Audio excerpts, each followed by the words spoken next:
شرق سے بھی گزر افرنگ کا مفزوں بھی نہ ہو، ایک جو کے بھی برابر نہیں دیرینہ و نو، وہ نگینا جسے طواہر منو سے ہارا، اسے جبرائیل کے بھی پاس نہیں رکھتے گرو۔ زندگی انجمن آرا و نگہدار اپنی، تو کہ ہے قافلے میں باہما چل بے ہما ہو،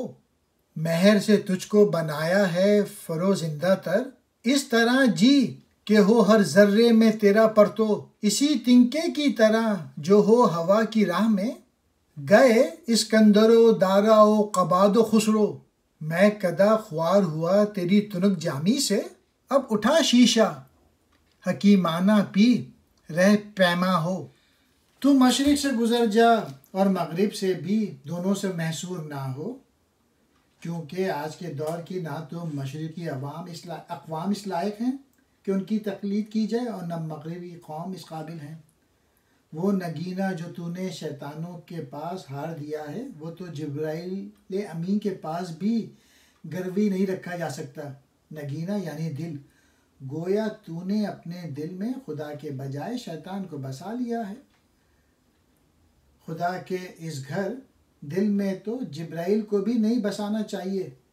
جبکہ اس گھر کو لٹوانے کے لیے تم نے خود لٹیروں کو اس میں داخل کر لیا ہے۔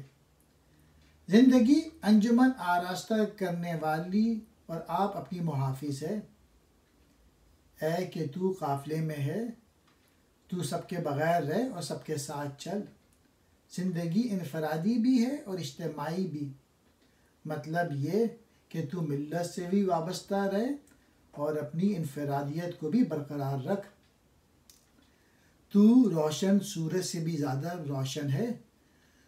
تو اس ڈھب کی زندگی بسر کر کہ تو ہر ذرے کو اپنی روشنی یا دھوپ پہنچاتا رہے، یعنی تیری ذات سے ہر کسی کو فیض و فائدہ پہنچے۔ بڑے بڑے بادشاہ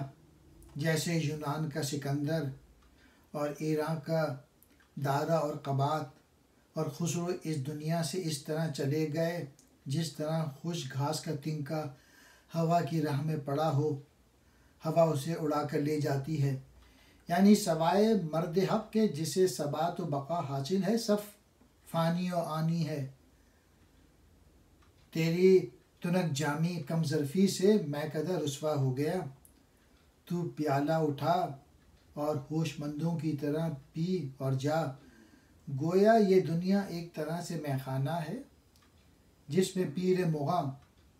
خدا نے رحمتوں اور رفتوں بلندیوں کی شراب کی سرائیاں بھر رکھی ہیں، لیکن تو شیطانی شراب پینے میں لگا ہوا ہے۔ تجھ میں رحمتوں وغیرہ کی شراب پینے کی خواہش ہی نہیں، گویا تو وہ شراب پی جو تجھے اپنی معرفت و حقیقت سے آگاہ کرے، تیری تخلیق کا مقصد بتائے، جو خدا سے اپنی نسبت کا راز تیرے دل میں ڈالے۔ زندگی کے میخانے میں اس طرح کی زندگی گزار کر رخصت ہو جا، گویا تیری زندگی رضائے خالق کے مطابق ہوگی، اس لیے خالق تجھے عام انسانوں کی طرح فنا نہیں کرے گا، بلکہ تو ثبات و بقا حاصل کر لے گا۔